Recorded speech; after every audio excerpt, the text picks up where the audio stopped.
Hola, ¿cómo están? Siguiendo con recuerdos de distintas etapas pasadas. Voy a hacer primero una que he mencionado al pasar, pero en realidad si hubo un día bisagra, digamos, en las luchas de los 60 y de los 70, que fue como la coronación de muchos esfuerzos de juventud, y no solo de juventud, sino de militancia popular. Fue el 25 de mayo de 1973, ¿no? El día de la asunción de Cámpora, del tío Cámpora y de Solano, ¿no? Dejábamos atrás 7 años de dictadura y, y 18 años de proscripción del peronismo. Uf, qué bárbaro, ¿no? Bueno, recuerdo ese día que fuimos muy temprano, el grupo nuestro era enorme porque habían venido todos los del trabajo social que hacíamos en González Catán, y nos habíamos juntado con los compañeros del trabajo social de San Martín. Era un grupo enorme, además amigos míos que estaban en otro lado también estábamos juntos. Era un grupo numerosísimo, re temprano, para poder acceder ahí a la plaza donde iba a ser el acto de Asunción y donde se iba a ir la dictadura. Nosotros queríamos que para siempre, ¿no? Pero bueno, no puede estar así, pero por lo menos ese día fue un día mágico, diría yo. La efervescencia, el entusiasmo de la Asunción, los cánticos. Era una fiesta impresionante, por más que la plaza estaba rodeada de milicos todavía. Muchísima la cantidad de gente. Como digo, cuando asumió el tío. Después hubo otro momento de euforia que fue brillante, que fue cuando se asomaron a saludar por el balcón Dorticós, el que era presidente de Cuba, y el Chicho Allende, el presidente de Chile todavía.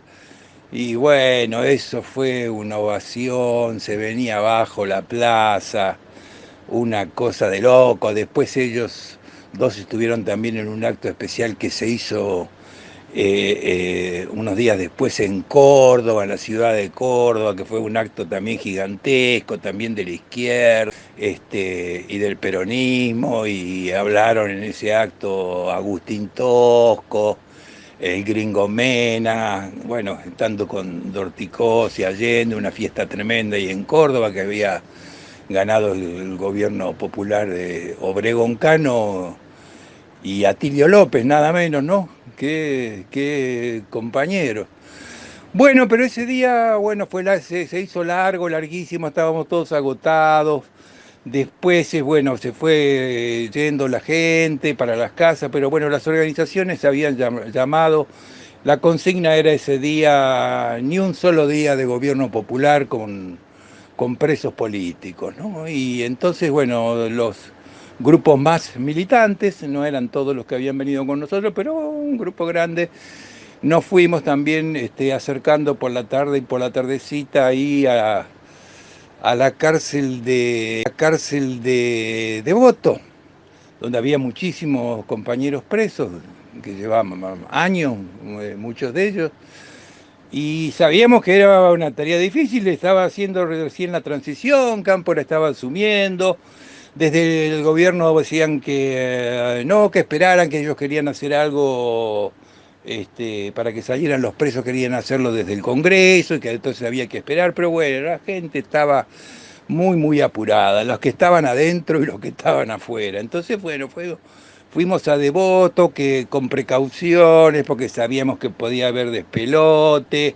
Realmente lo hubo. Yo me olvido de decir que en la Plaza de Mayo también, cuando estaba terminando el acto, hubo represión, ¿no? Y eso no se recuerda mucho, pero sí hubo una represión en la Plaza de Mayo que fue violenta. Pero Peor fue en Devoto. En Devoto se estaba armando toda la presión popular afuera, los milicos apuntando y los de adentro organizándose también, medio como una semitoma del penal, porque los milicos veían que se venía, que iban a salir los presos políticos, entonces no se animaban, se juntaban.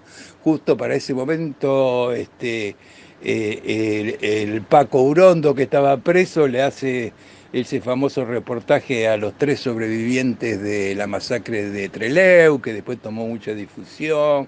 Bueno, el asunto es que hubo represión ahí en Devoto y lamentablemente hubo heridos y algún fallecido del campo popular en ese intento. Pero bueno, estaba Abal Medina, Juan Manuel, que estaba en el gobierno, iba corriendo de Devoto a la Casa Rosada, ahí con la presión que había, que la cosa se estaba poniendo. Y bueno, junto con los diputados de la tendencia también, Abal Medina, hermano de Fernando Abal Medina, uno de los dirigentes que ya habían muerto del grupo originario de Montoneros. Y bueno, finalmente la presión es tan grande y a pesar de que eso podría producir un cierto desgaste en el gobierno, había pasión porque se concretara en el momento, tanto de dentro del penal como desde fuera del penal, y a la noche, tarde, finalmente el tío Cámpora firma la amnistía inmediatamente como decreto presidencial, la lleva de voto y se comienza a hacer efectiva y se empiezan a salir los compañeros. Qué fiesta cuando iban saliendo de a uno, o sea, te abrazabas con todos. Te abrazabas, increíble lo que fue eso, y luego se cumplió en el resto de los penales.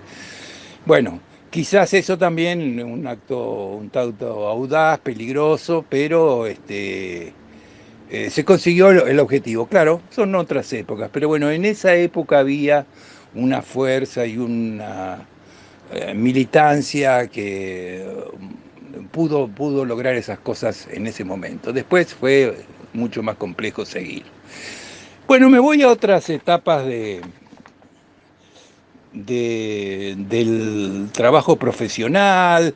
Yo siempre dije que estuve muy orgulloso de la forma de trabajar con la gente que dependía de mí. Siempre habíamos hecho un sistema de tipo cooperativo, había un fondo que se repartía proporcionalmente de acuerdo al trabajo que llegaban. Y como después de los 80 empezaron a aparecer muchísimas tecnologías que se iban renovando a cada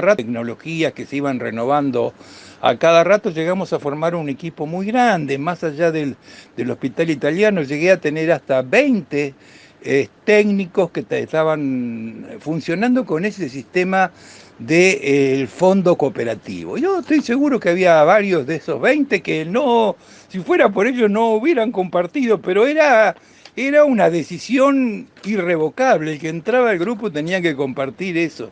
Y mis técnicos anduvieron haciendo sus tareas por infinidad de centros.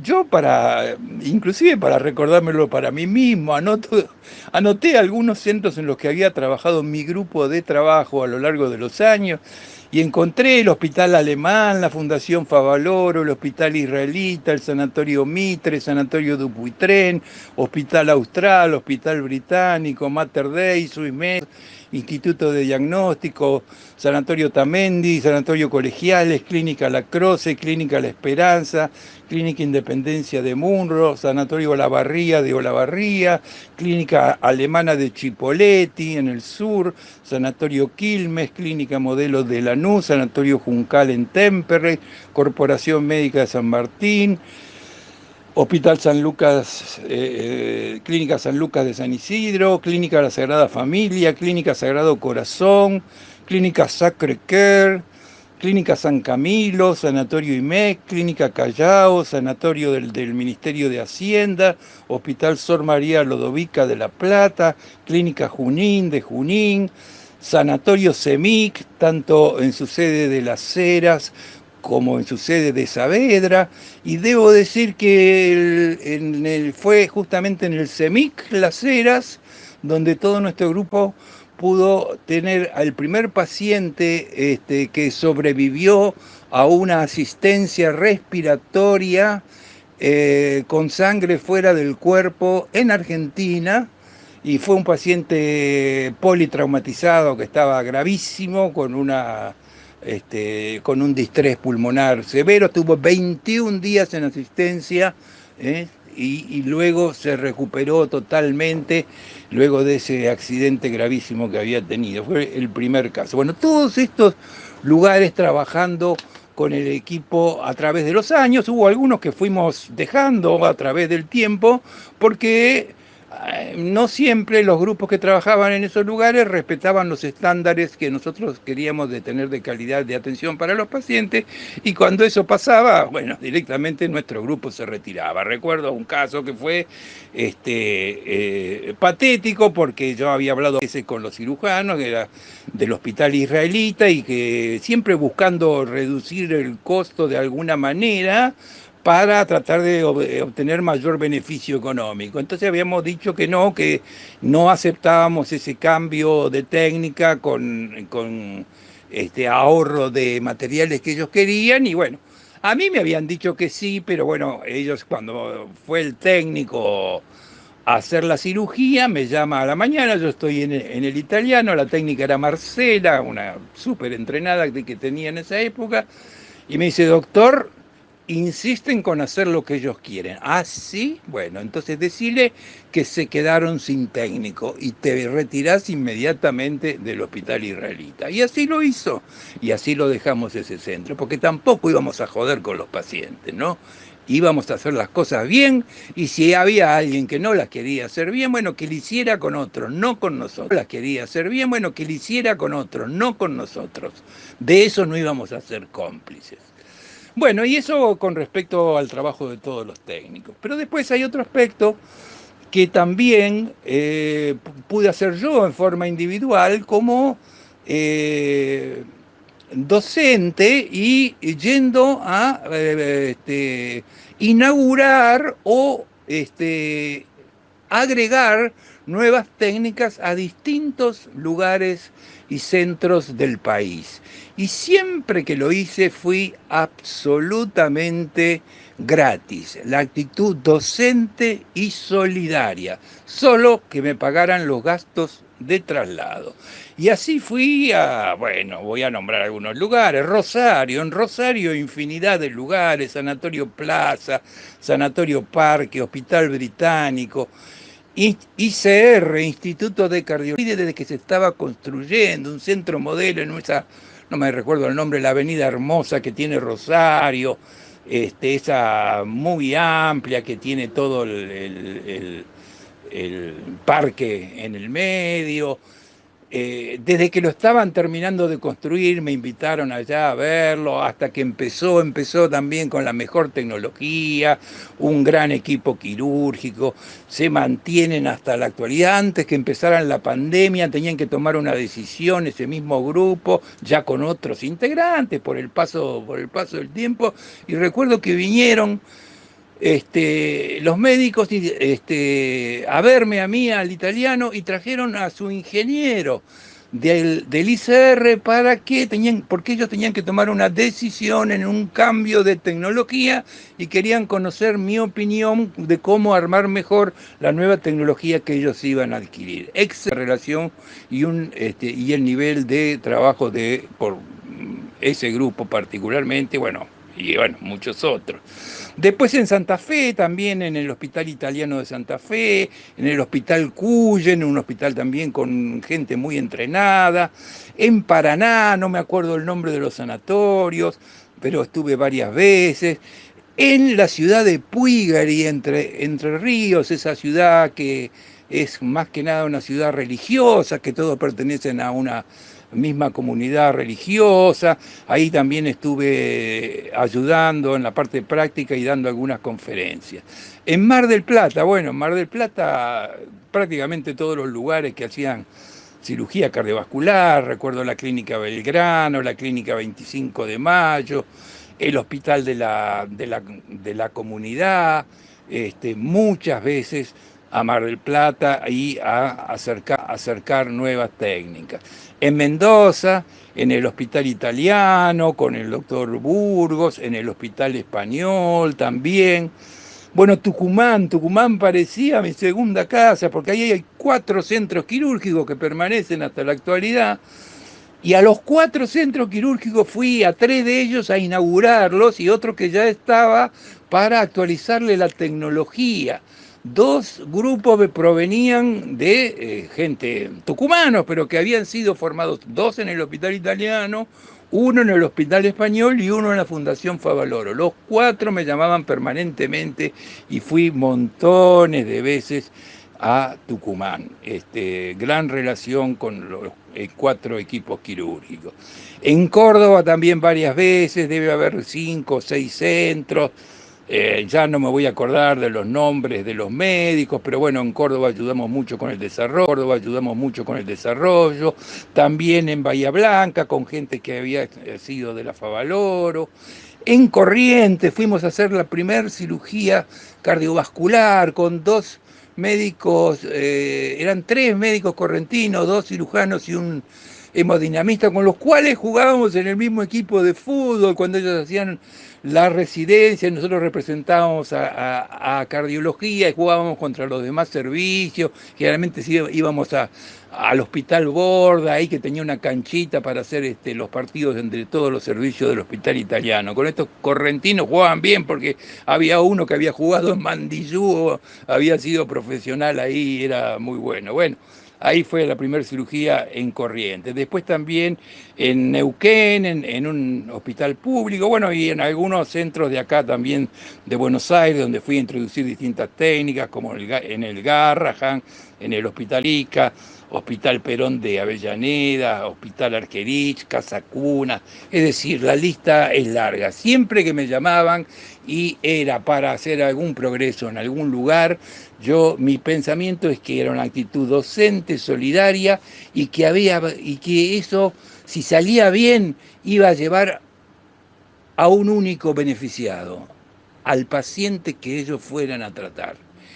¿Qué otro pago se puede pedir para hacer una tarea como eso? Si uno no tiene la posibilidad de poder transmitir para que otros la puedan ejecutar, es una cuestión fantástica.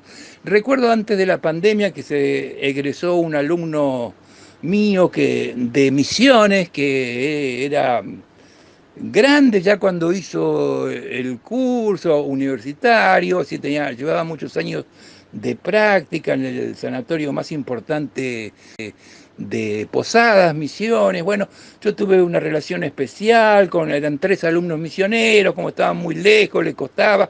Alguna vez viajé yo allá para darles clases, hacerles repaso, puse mucha atención. Este muchacho era un práctico, le costó muchísimo la parte teórica, fue un esfuerzo bárbaro.